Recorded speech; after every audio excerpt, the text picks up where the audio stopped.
हरे कृष्णा।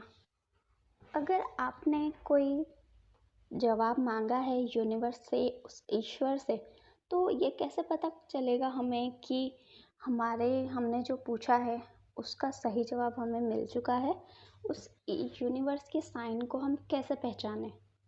तो मान लीजिए कि आपने अपनी बात रखी, ठीक है, आपने अपनी बात यूनिवर्स को बताई है, उस ईश्वर को बताई है। उसके बाद आपके मन में जो भी विचार आएंगे, तो ये कैसे पता चलेगा हमें कि वो जो हमारे थॉट्स आए हैं, जो हम सोच रहे हैं, वो बिल्कुल वो उस यूनिवर्स का साइन है या फिर वो हमारे मन का खेल है? क्योंकि इस तरह के गेम हमारा माइंड भी हमारे साथ खेलता रहता है। फिर हम जो चाहते हैं, हमारा माइंड वही सारे विचार हमारे माइंड में आने लग जाते हैं, क्योंकि हमारा मन हमारे साथ गेम खेलने लगता है।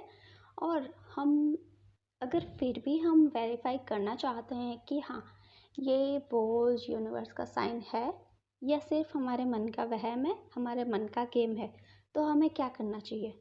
तो मान लीजिए आपने ये प्रश्न जो है आपने ब्रह्म मुहूर्त में पूछा है, बिल्कुल मॉर्निंग में पूछा है।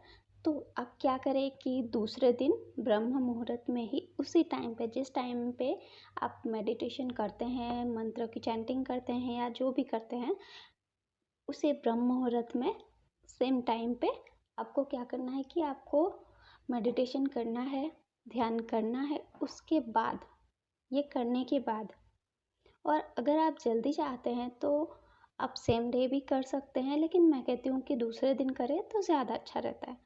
तो आप दूसरे दिन करें, और आपको क्या करना है कि आप जैसे ही मेडिटेशन फिनिश कर लेंगे, अपना ध्यान वगैरह सब कुछ कर लेंगे, उसके बाद आपको क्या करना है, आपको मीन्स की मेडिटेशन करने से पहले ब्रह्म मुहूर्त में आपको 2 पर्चियाँ बनानी है, और दोनों पर्चियाँ बिल्कुल सेम होनी चाहिए।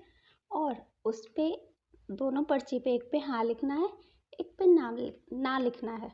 यानी कि आपने जो प्रश्न पूछा है ईश्वर से, उस यूनिवर्स से, तो उसके लिए आपको हाँ और ना लिखना है। दोनों पर्ची आपको सेम बनानी है।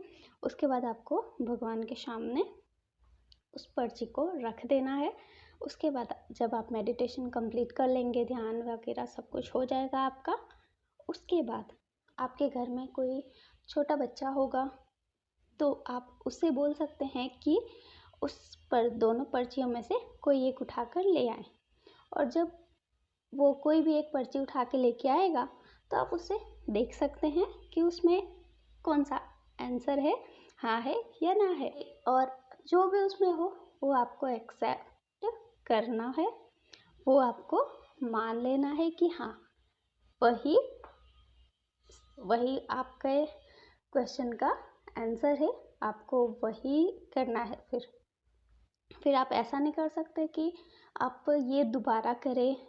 आपको ऐसा बिल्कुल भी नहीं करना है। एक बार में जो आपको आंसर मिला है वही सही है।